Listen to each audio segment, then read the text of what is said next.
Você já tentou fazer uma receita na sua casa e você estava com aquela expectativa, você achando que ia ficar aquele bolo, aquela torta, aquele assado, e aí de repente você se frustra com o final? Já aconteceu isso com você?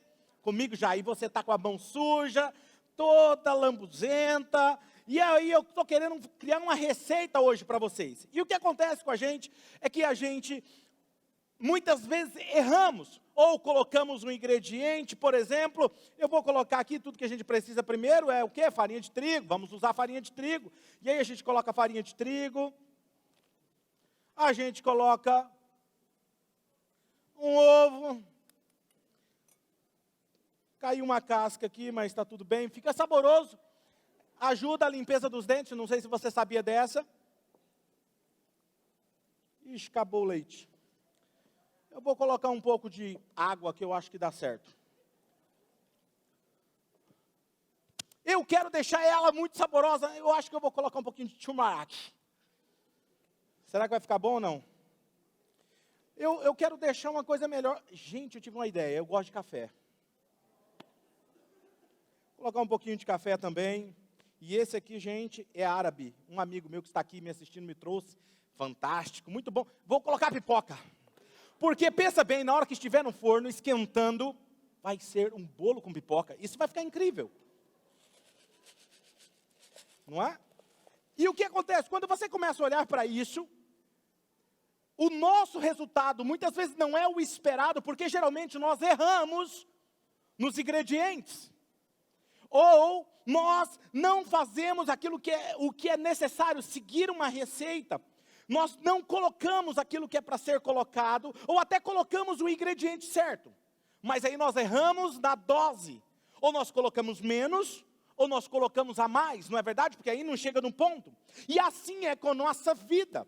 A nossa vida, Deus nos criou para sermos a sua mais alta obra de arte, mas ao longo da nossa jornada nós vamos nos perdendo, e vamos acrescentando aquilo que não é para ser acrescentada, e vamos tirando aquilo que não é para ser tirado, e quando nós olhamos para o resultado do nosso casamento, da nossa empresa, da nossa vida espiritual, da nossa saúde, nós nos frustramos e não sabemos o que fazer, ou seja, nós nos esquecemos que quando você vai tirando aquilo que não é para ser tirado e acrescentando aquilo que não é para ser acrescentado, nós mudamos a essência de quem nós somos.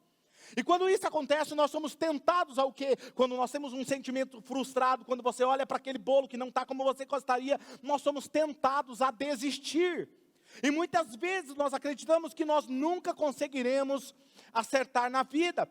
Você já se sentiu assim? Eu já me senti assim, eu não sei você, tá? E talvez você já errou tanto com os seus relacionamentos, com as suas finanças, com a sua saúde e em sua vida espiritual, que às vezes é mais fácil desistir e aceitar o fracasso.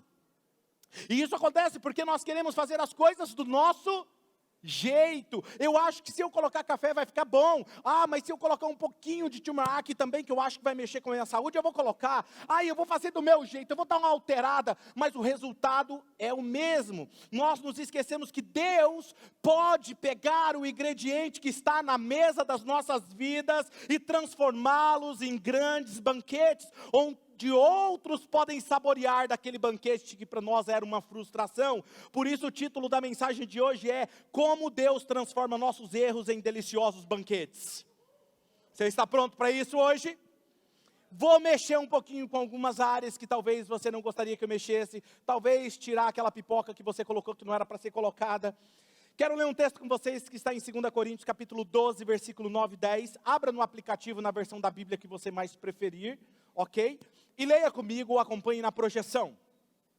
Diz assim: mas ele me disse, minha graça é suficiente a você, pois o meu poder se aperfeiçoa onde? Na sua perfeição. Na sua? Portanto, eu me gloriarei ainda mais alegremente. Onde? Nas minhas habilidades, na minha força. Onde é que eu tenho que me alegrar? Nas minhas fraquezas, para que o poder de Cristo repouse em mim. E por isso, por amor de Cristo, eu regozijo-me nas fraquezas, nos insultos, nas necessidades, nas perseguições, nas angústias. Pois quando eu sou fraco,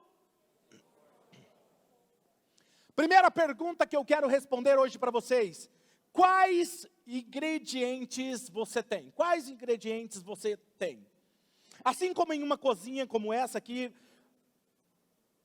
a minha habilidade em cozinhar, muitas vezes nós erramos os ingredientes e talvez as proporções dos ingredientes. Na vida também nós cometemos erros, mas os erros não nos definem. Os erros não são um fim. E eu não sei você, mas uma das coisas que mais nos frustram é o sentimento de erro. Quando você erra, você tem um sentimento ruim, e eles nos frustram justamente porque nós somos tentados a olhar por uma perspectiva do erro, e não olhar por uma perspectiva daquele que te criou. Nós somos tentados a olhar e definir: se eu errei essa receita, é porque eu sou um mau cozinheiro. Se eu errei, é porque eu sou isso. Se eu minto, eu sou mentiroso. Se eu adultero, eu sou um adúltero. Se eu tenho lascívia, é porque eu sou lascivo. Percebe? Você assume uma identidade que não é sua. Diga assim: essa identidade não é minha. Fala assim: eu sou filho de Deus. É isso aí. E você precisa entender essa verdade. Então, Romanos capítulo 7, versículo 15, 18 e 19, vai dizer algo interessante, o apóstolo Paulo, dizendo assim: eu não entendo o que eu faço, pois eu não faço o que eu gostaria de fazer. Pelo contrário, eu faço justamente aquilo que eu odeio, pois eu sei que aquilo que é bom não vive em mim, isto é, na minha natureza humana, porque mesmo tendo dentro de mim a vontade de fazer o bem, eu não consigo fazê-lo, pois eu não faço o bem que eu quero, mas justamente o mal que eu não quero fazer, esse é o que eu constantemente estou fazendo. E aí o versículo 24, ele vai dizer algo interessante: como eu sou infeliz, quem me livrará deste corpo que me leva para a morte? O que me chama a atenção aqui nesse texto é a frustração de Paulo. E ele está tão frustrado e talvez consigo mesmo, que algo perturbava ele constantemente eram as suas fraquezas. Ele está tão frustrado, aparentemente cansado, que ele deixa escapar essas frustrações em seus escritos, em sua carta. As suas debilidades mexiam com ele. Não é exatamente assim que eu e você muitas vezes nos sentimos. Nós começamos a lutar tanto contra o pecado, lutar tanto contra aquelas áreas que nós temos debilidade, lutar tanto contra aquelas coisas que nós vira e mexe estamos caindo, e aí você começa a ficar cansado, irritado, sabe? E você começa a falar: oh, quão miserável homem ou mulher que eu sou, quem me libertará dessa vida, que é dominada pelo pecado, pela morte, quem pode me ajudar a mudar? Só falta falar igual o Chapolin. Quem poderá me ajudar? Eu. Quem pode me ajudar a ser melhor? Quem pode me ajudar a fazer o que eu quero? Quem pode me ajudar a parar de fazer o que eu não quero fazer? E isso mexeu com o apóstolo Paulo, e até que ele entendeu que era o poder de Deus que aperfeiçoava em suas debilidades. Anote isso: nossa imperfeição não é nossa inadequação, é a marca da nossa humanidade, lembrando-nos de que precisamos de um Deus perfeito. Perceba que era justamente nas fraquezas dele que o poder de Deus se aperfeiçoava, era nas suas debilidades. Os ingredientes que para você são descartáveis, para Deus, Deus usa para aperfeiçoá-lo. Muitas vezes aquilo que nós chamamos de dor, de perda, de decepção, de traição, serão os nossos maiores ingredientes que servirão o nosso maior banquete. Pastor, eu não estou entendendo nada. Já já você vai entender. Eu já vi pessoas que se machucaram na vida assim. Eu já vi pessoas que o sol escureceu para elas. Eu já vi famílias inteiras serem castigadas pelas tempestades dos ventos da vida. Eu já vi pessoas que achou que os seus barcos da vida seriam arremessados contra as rochas. Eu já vi pessoas que foram justamente nesses momentos que se transformaram em ótimos marinheiros no mar da vida. Mas também eu vi as mesmas pessoas passando pelas mesmas situações, pelas mesmas estradas, e saírem ressentidas e amargas. Quais ingredientes você chegou aqui hoje querendo descartar da sua vida? Segunda afirmação: use a dose certa. Use a dose certa. Uma das coisas que você pode fazer em uma receita, e faz com que essa receita dê errado não é simplesmente você ter os ingredientes certos. Vamos supor que eu tenho os ingredientes certos. Porém, se eu usar a dose errada, menos ou mais vai alterar o resultado. Se eu colocar menos ou mais, vai alterar. Em Efésios capítulo 4, versículo 31 e 32 diz assim: livrem-se de toda amargura, indignação e ira, gritaria e calúnia, bem como de toda maldade. Sejam o quê? Bondosos, compassivos uns para com os outros, perdoando-se mutuamente, assim como Deus os perdoou em Cristo. Se tem algo que sei que fará toda a diferença na receita da sua vida, é a dose certa do perdão. A dose certa. Eu não sei se você sabia, mas foi feita uma pesquisa científica. E nessa pesquisa, eles estudaram e avaliaram várias pessoas que estavam num leito em um hospital. E eles descobriram que a cada 12 leitos nos hospitais, a raiz daquelas pessoas estarem ali era a falta de perdão. Falta de perdão. Por 14 anos sendo pastor, eu descobri que a falta de perdão é exatamente o que impede muitas pessoas e muitas famílias de desfrutarem do melhor de Deus. O coração que não perdoa, ele se torna amargo. Ele se torna amargo, ele afeta os seus relacionamentos, ele afeta o seu casamento, ele afeta a sua falta de confiança e logo também gera desconexão, ele afeta a sua vida financeira. Como assim, pastor? Exatamente, pessoas que não perdoam não prosperam, a Bíblia diz isso. E você pode olhar que as pessoas começam a ter dificuldade, quando tem dificuldade num relacionamento, as coisas começam a dar errado financeiramente para ela, tudo que ela coloca a mão, parece que coloca dentro de um saco furado. Afeta os seus resultados profissionais, afeta a sua saúde emocional e física. Muitas doenças estão intimamente ligadas à falta do perdão, porque o coração amargo adoece a alma e envenena os ossos. Certa vez eu estava em uma reunião, em um culto, e Deus sempre me usando de uma forma muito peculiar, e uma pessoa acabou o culto, ela falou assim: pastor, eu estou com uma situação peculiar, eu gostaria que o senhor orasse pela minha mãe. E nós fomos em uma sala, ele me levou numa sala, e ela chegou assim, e eu tomei um susto, porque os braços dela, ela estava cheio de doença, de feridas em todo o seu braço, e aquelas feridas cheiravam mal, e saía a água, um negócio muito, eu imagino o sofrimento daquela senhora.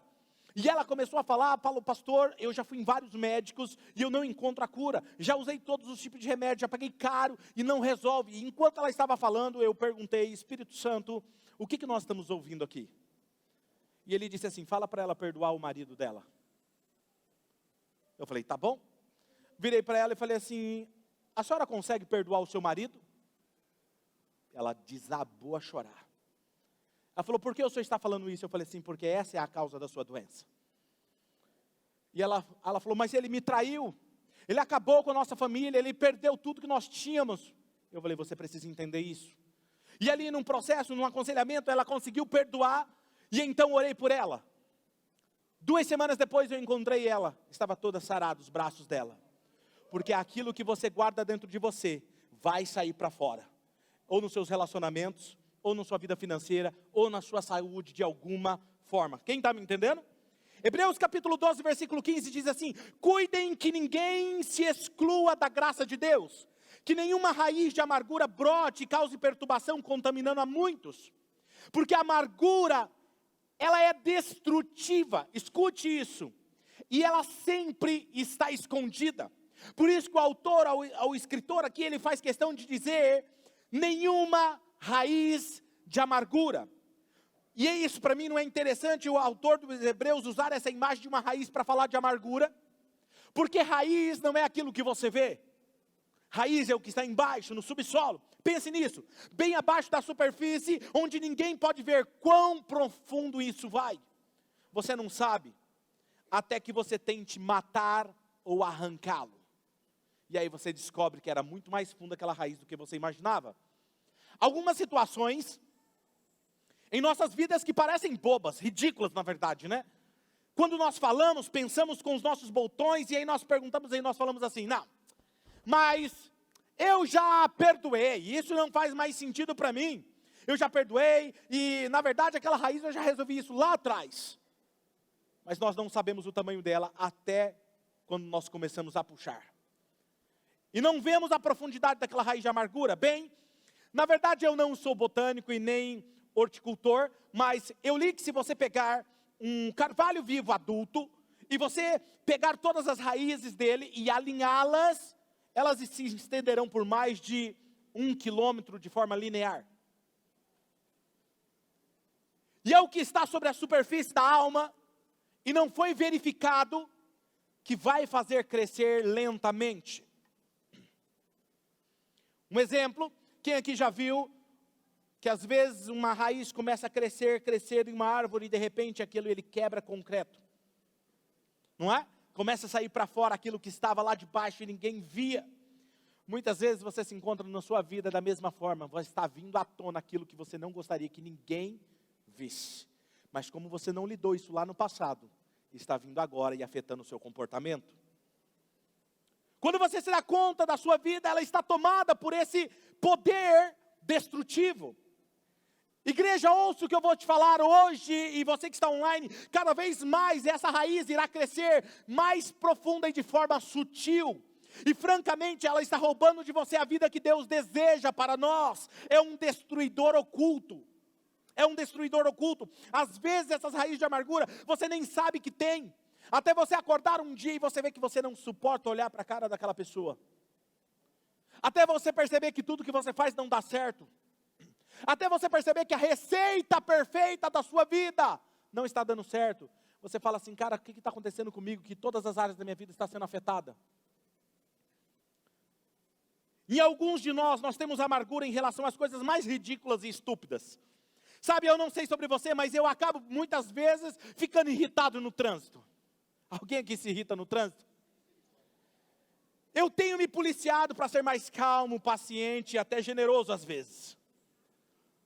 Em alguns momentos a ira vem, e eu falo, espera aí, eu vou ser generoso. Saio, pode passar, filho. E em vez de eu xingar, eu falo, vai com Deus. Como o hino da nossa irmã Fafá de Belém. Vá com Deus. Na verdade, eu procuro ser um pouco mais gentil, né? Eu não sou um excelente motorista, mas de verdade, às vezes eu fico irritado em ver alguns motoristas fazendo barbeiragem na rua. Eu falo, cara, a vontade é, onde você comprou essa carteira? Quem aqui já se irritou no trânsito? Confessa. Pronto. A Bíblia fala assim, confessa para receber cura, filho. É isso. Os que não levantaram a mão, Jesus te pega no trânsito. Fica tranquilo. E sabe o que eu descobri? Fica tranquilo, vou te dar uma dica. Quando Deus precisa tratar isso na sua vida, Ele não vai te tirar do trânsito, Ele vai te colocar ainda mais no trânsito. Porque é lá que você precisa ter paciência. E na verdade isso me deixa louco. Algumas de vocês ficam realmente irritados com coisas insignificantes e tolas como eu. Mas o que eu estou falando aqui hoje para vocês não são sobre essas coisas tolas e ridículas, superficiais. Eu estou falando sobre coisas que realmente nos feriram, que nos machucam e nos fazem ter comportamentos incompatíveis com a mensagem de Jesus. E alguns de vocês estão ouvindo isso e orando. Ai, Senhor Pai, em nome de Jesus, que o pastor não fale isso hoje. Eu não estou pronto para lidar com isso. Fique tranquilo, eu vou tocar sobre isso. Eu vou mexer na sua receita. Mas eu posso te garantir que o resultado que você deseja vai ser diferente se você não mexer. Você precisa deixar Jesus mexer na sua receita bagunçada hoje e fazer uma verdadeira receita daquilo que você tem. Quem está disposto a fazer isso hoje? Sabe, alguns de vocês estão lidando com ofensa que paralisa a sua vida, ou um abuso de um membro da família, ou uma traição de um cônjuge, ou um engano do parceiro de negócio que te traiu e fez coisas erradas, sabe? Talvez vocês não estão conseguindo se livrar disso há muito tempo. Ouvi alguém dizer que a amargura, ter raiz de amargura era como beber veneno e esperar que o inimigo morresse. A minha pergunta para você é, mas quando você faz isso, quem é o único se machucando aqui? Exato. As raízes podem até crescer no subsolo. Escute, as raízes podem até crescer no subsolo, onde ninguém vê. Mas os resultados delas, que são os frutos, será aparente para você e para todos. A pergunta é, por mais quanto tempo você vai deixar essa raiz de amargura aí dentro? As raízes são responsáveis por produzir os frutos que ficarão visíveis em sua vida. Isso é um destruidor oculto. A amargura sempre envenena os outros. As raízes nunca ficarão apenas no seu quintal. Relaxa, elas vão crescer e vão se espalhar. Elas sempre crescerão e tomará conta do solo, do coração das pessoas à sua volta. Hebreus 12:15, como nós já lemos, diz assim, cuidem que ninguém se exclua da graça de Deus. Ou seja, se exclua da graça de Deus. Quem vai te excluir da graça de Deus não sou eu, seu pastor. Você mesmo se auto-excluir da graça de Deus. Como que eu me excluo? Quando você permite raiz de amargura brote e cause perturbação e contaminando a muitos. A palavra grega aqui para contaminar é miaino, que significa manchar, poluir, contaminar. E não há ninguém ouvindo aqui essa mensagem, vamos lá, não há ninguém aqui ouvindo essa mensagem, hoje que não reconheceria a ideia de que a nossa cultura hoje, nós acreditamos e celebramos que toda amargura está sendo espalhada nas redes sociais. As pessoas amam falar mal umas das outras. Eu nunca vi um negócio desse. E os vídeos que dão maior viralização na internet, a maioria é falando mal de alguém. São tendenciosos. As pessoas passam por uma briga com alguém, sabe o que ela faz? Ela sai em busca de uma frase de efeito e faz uma postagem para indireta. É ou não é? Isso. Os que não falaram sabem que é também. Procura uma palavra de alguém para postar, porque afinal de contas você está tão amargo que você quer contaminar os outros. E aquilo que ninguém tem nada a ver com o seu problema, está lá. E aí você vai nas redes sociais, jornais e política e problema e aquele negócio. E você não percebe que nós estamos mais estressados, nem sabemos se nós estamos irritados, mas às vezes é somente a consequência. Por que nós estamos irritados? É consequência daquilo que nós estamos vendo e ouvindo constantemente nas redes sociais e à nossa volta. Você já conversou com alguém que tem problema sério com reclamação? E você já percebeu que quando você sai de perto dela, você está irritado? Porque envenena não só a alma dela, mas envenena a sua alma. E você nem sabe por que você está irritado. Em cada canal de notícia, cada plataforma de mídia social, nós vemos isso. E este mundo em que nós vivemos hoje, onde o ódio e a santidade não podem coexistir no mesmo coração. Ou você é santo, ou você odeia. Além disso, quando nós convidamos as pessoas para a nossa amargura, nos tornamos a pedra de tropeço da vida delas em busca pela paz. Então evite ficar falando mal dos outros ou compartilhar uma notícia ruim com outra pessoa. Uma pessoa amarga, ela destrói um grupo de oxigênio. Uma pessoa amarga, ela destrói um ministério de voluntários. Uma pessoa amarga destrói uma igreja. Uma pessoa amarga destrói um casamento. Uma pessoa amarga destrói uma empresa.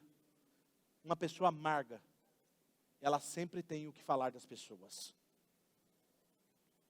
Mas se eu souber cuidar do meu jardim, e você cuidar do seu coração, para que não cresça essas raízes de amargura, os seus filhos seguirão o seu caminho, e cuidará do jardim deles também. Somos referências para os nossos filhos, você sabia disso? E muitas vezes é engraçado, porque muitas vezes nós não perdoamos, e nós fazemos questão de frisar isso dentro da nossa casa. Fazemos questão de frisar isso na nossa mesa, no almoço ou na janta. Ou quando estamos em um restaurante, fazemos questão de falar, não perdoo. Mas nós não gostamos quando o nosso filho ou a nossa filha fala assim, eu não te perdoo, papai. E aí você vai falar, tem que perdoar. Fala assim, igual o senhor perdoa aquela pessoa?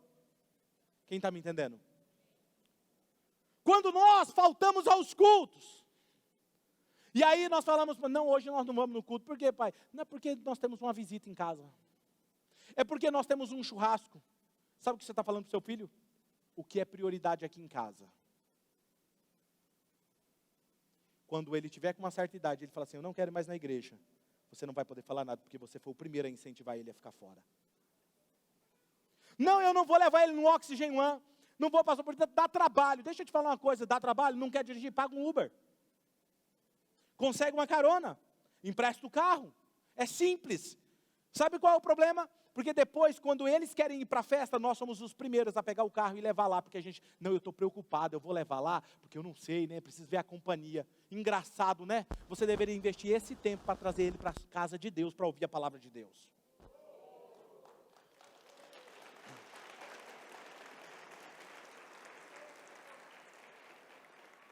Para aqueles que vocês que são pais de criança pequena, uma vez estava conversando com a mãe e ela disse assim, pastor, como é difícil, estou lendo o seu livro e olha, minha criança, eu acho que era 3 aninhos, 4 aninhos, não lembro, e aí ela falou assim, pastor, como é difícil dar meu devocional. Sabe o que eu faço, pastor? Eu me tranco no banheiro, deixo ela brincando, assistindo televisão, me tranco no banheiro. Aí eu estou lá, a presença de Jesus vindo, e eu lá, de repente eu vejo assim uma mãozinha por baixo da porta, assim ó, mãe.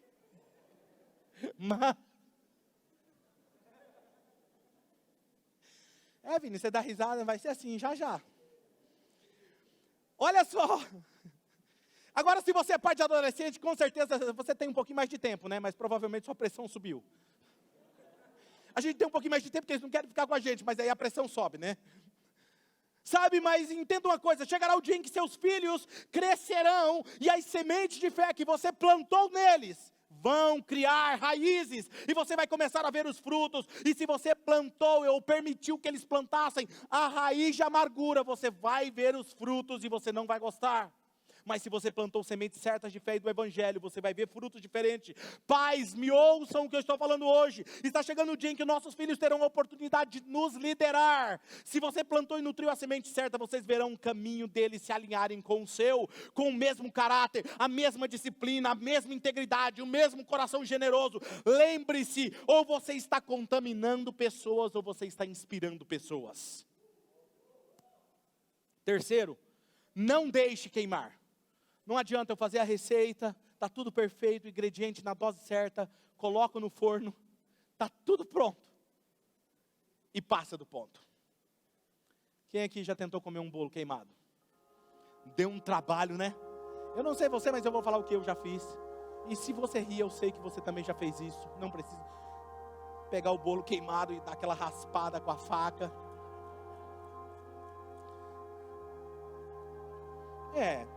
Dá para comer. Aí quando você fecha a boca, o gosto de queimado sai pelo nariz. Ele está aqui agora. Estou sentindo ele se mover aqui. Escute, não adianta colocarmos a dose certa, prepararmos para viver algo incrível, mas deixarmos queimar. Perderíamos toda a receita. Todo aquele processo teria sido em vão. É exatamente isso que acontece quando não perdoamos. Quando é que queima, pastor? Quando passa do ponto. Quando a vida passa e quem você deveria perdoar não está mais aqui.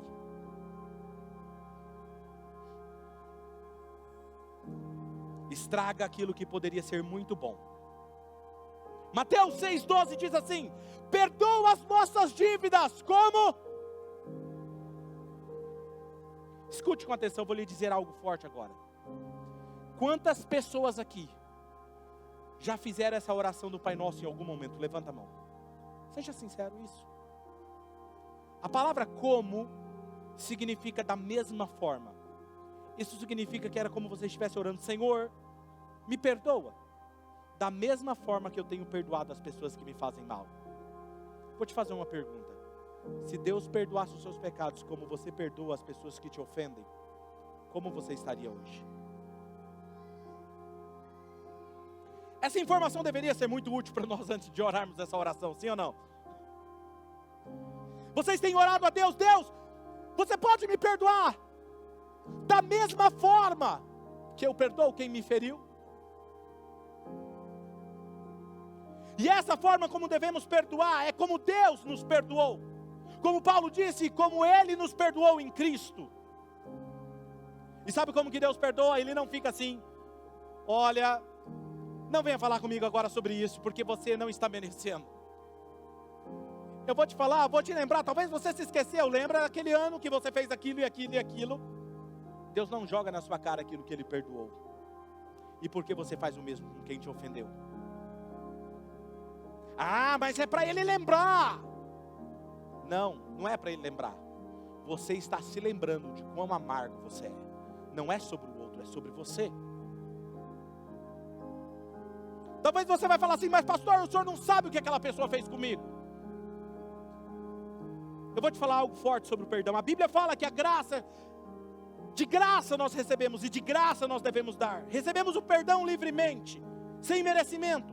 Não merecíamos e Deus nos perdoou, então nós devemos dar um perdão livremente, sem merecimento também. Pai, perdoa, porque eles não sabem o que eles fazem. Não é sobre o outro entender o que ele fez. Não é sobre ele se arrepender. O perdão é sobre você. O perdão não deve ser pelos méritos ou feito do ofensor, mas deve ser pelos seus méritos de estar à frente e acima da ofensa. Escute, se você tem dificuldade em perdoar, muito provavelmente você tem dificuldade em receber o perdão. Eu quero te dar um exemplo. Quando eu era criança, eu estava desenhando com a minha prima. Eu não me recordo direito, mas eu lembro de ter derramado tinta guache e água no desenho dela sem querer. E eu lembro que ela ficou muito chateada, porque estava ficando realmente muito bonito. Estragou o desenho dela, então eu pedi 1000 perdões para ela. Me perdoa, não foi porque eu quis. Me perdoa. E parece que quanto mais eu pedia perdão, não era o suficiente. Então eu pedi para ela, peguei o meu desenho e falei assim, rasga o meu desenho então. Eu faço outro. Ela me disse, não, eu faço outro, está tudo bem. E eu insisti, não, rasga o meu desenho. E ela, não, está tudo bem. Eu peguei, olhei para o meu desenho e rasguei o meu desenho.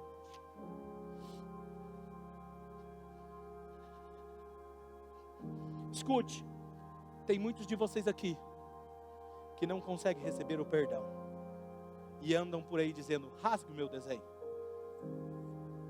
Enquanto eu não me sentir punido, porque é isso que eu mereço, ser punido. Enquanto tudo não der errado na minha vida, eu não mereço. Nós não vivemos o melhor de Deus porque nós vivemos nos punindo, nos auto-sabotando, fazendo escolhas para destruir nosso casamento, fazendo escolhas para destruir a nossa empresa, fazendo escolhas erradas com as nossas finanças para nos endividarmos. Por quê? Porque nós não nos sentimos merecedores. E ficamos sutilmente, rasga o meu desenho, rasga o meu desenho. Oh Deus, rasga o meu desenho, eu não fiz meu devocional hoje. Deus, eu errei, rasgue o meu desenho. O Senhor deve estar bravo comigo, o Senhor vai me castigar. E começa a esperar coisas ruins. Só ficamos bem depois que nos sentimos punidos. Eu lembro de um momento em minha vida em que eu tive que perdoar pessoas que fizeram muito mal para mim. Eles estavam mesmo, e eles haviam me prejudicado, eu me sentia injustiçado por causa daquelas atitudes. Tudo à minha volta estava sendo afetado, a minha família, minha esposa, meus filhos, minhas finanças, minha reputação. E eu estava chateado, e eu me peguei falando com Deus meses depois, tentando falar para Deus o quanto aquelas pessoas tinham sido mal comigo, contando para Ele cada detalhe. Afinal de contas, Deus não conhece todos os detalhes da nossa vida. E eu falava, Deus, o Senhor lembra? Fez isso, exatamente isso. Afinal de contas, parece que Deus não sabe, né, da nossa história. E eu lembro que Deus me corrigiu. Ele me disse, perdoa. E eu disse, mas Senhor, essa pessoa foi mal comigo, eu vou colocar pipoca para melhorar minha receita. Ela foi mal, vou fazer do meu jeito. Olha o quanto ela fez. Escute, essa foi a verdade mais incrível que eu escutei de Deus. Deus me disse, isso mesmo. Por acaso você perdoa quem está certo e fez o certo com você? Não. Você perdoa quem te ofende. Você perdoa quem erra com você. E nós não percebemos. Nos esquecemos que estamos cansados. Porque a cada decisão de não perdoar é como se nós nos enrolássemos com uma corrente. E vamos ficando pesados, acorrentados, e não sabemos por que estamos travados. Estamos travados e não sabemos o que fazer. Nada que eu faço dá certo, nada prospera. Pastor, ora por mim. Mas eu não perdoo fulano. Muitas vezes estamos sorrindo do rosto para fora. Alguma coisa está amargando aqui dentro, igual a geladeira quando ela está com mau cheiro. Já abriu a geladeira? E aquele mau cheiro sai. Como que você resolve isso? Tirando o que está estragado lá de dentro, limpando ela. Sua vida continua amarga e mau cheiro saindo dela, comportamentos errados, porque você não tirou o que deveria ser tirado. Livrem-se de toda amargura, raiz de amargura, ira, gritaria. Tem gente que é fácil em ficar chateado com os outros. Fica chateado porque o pastor não cumprimentou, fica chateado porque o líder não ligou, fica chateado porque não sei o quê, fica chateado não sei o quê. É sobre o seu coração. Por mais quanto tempo você vai pedir para Deus mudar a sua história? Senhor, eu não consigo mais, aquela pessoa me feriu com palavras, me traiu, me enganou, me tocou como não devia, pastor. Mas eu fui abusado, pastor. Deixa eu te falar uma coisa, eu já ministrei aqui uma outra vez. Eu fui abusado quando eu era criança. Eu estou falando para você que eu perdoei o meu ofensor, quem um dia me abusou. Eu sei do que você está falando.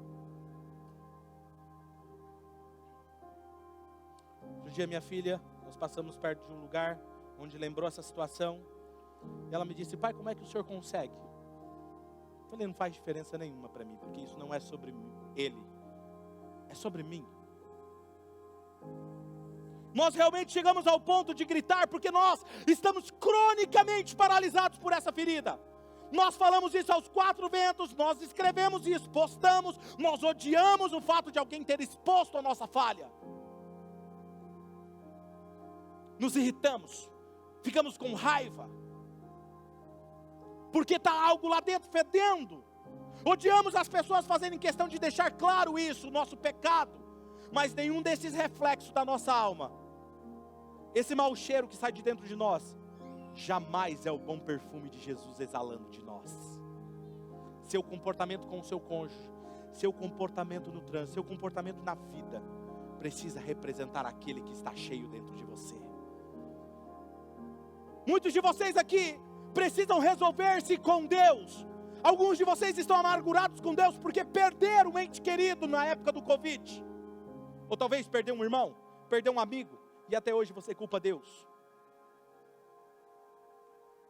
Alguns de vocês estão amargurados com o seu colega de trabalho porque ele obteve a promoção que você tanto trabalhou para conseguir. Você nem sabe, a pessoa nem sabe por que você está tratando ela mal. Mas é sobre o seu coração. Alguns de vocês estão amargurados com a ex-mulher que está namorando. Você não quer ficar com ela, mas você odeia ela. Você está na prisão e Jesus morreu para que você fosse livre. Você não pode se curar daquilo que você não deseja admitir. Deixa eu te falar algo.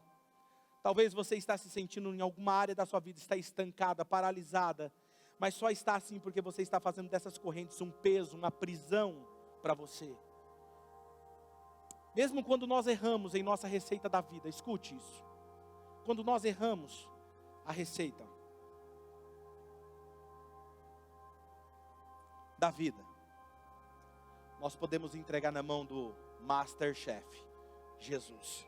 Ele pode pegar tudo aquilo que era uma bagunça e corrigir a sua rota.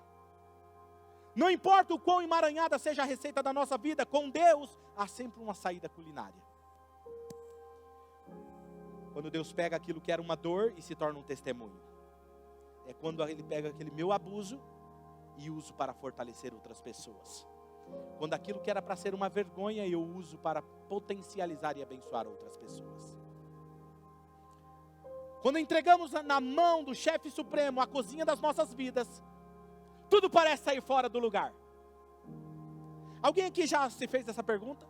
Tipo, Cara, parece que quando eu resolvi fazer as coisas certas, parece que está tudo dando errado. Cara, minha vida virou uma bagunça depois que eu entreguei minha vida para Jesus. Pastor, quanto mais eu oro, parece que dá tudo errado. Justo agora. Quem já se sentiu assim? Seja sincero. Eu já me senti assim. Vou te explicar o que acontece. Parece que a nossa cozinha vira uma bagunça, não é verdade? Eu vou te explicar quando é que a nossa cozinha vira uma bagunça. Quando o banquete é grande demais e o que vai sair é muito delicioso, você sempre vai ver pratos sujos na pia. Você vai ver farinha para tudo quanto é lado. Você vai ver sujeira para tudo quanto é lado. Mas só espera um pouquinho, porque está sendo preparado no forno a melhor comida que você poderia saborear.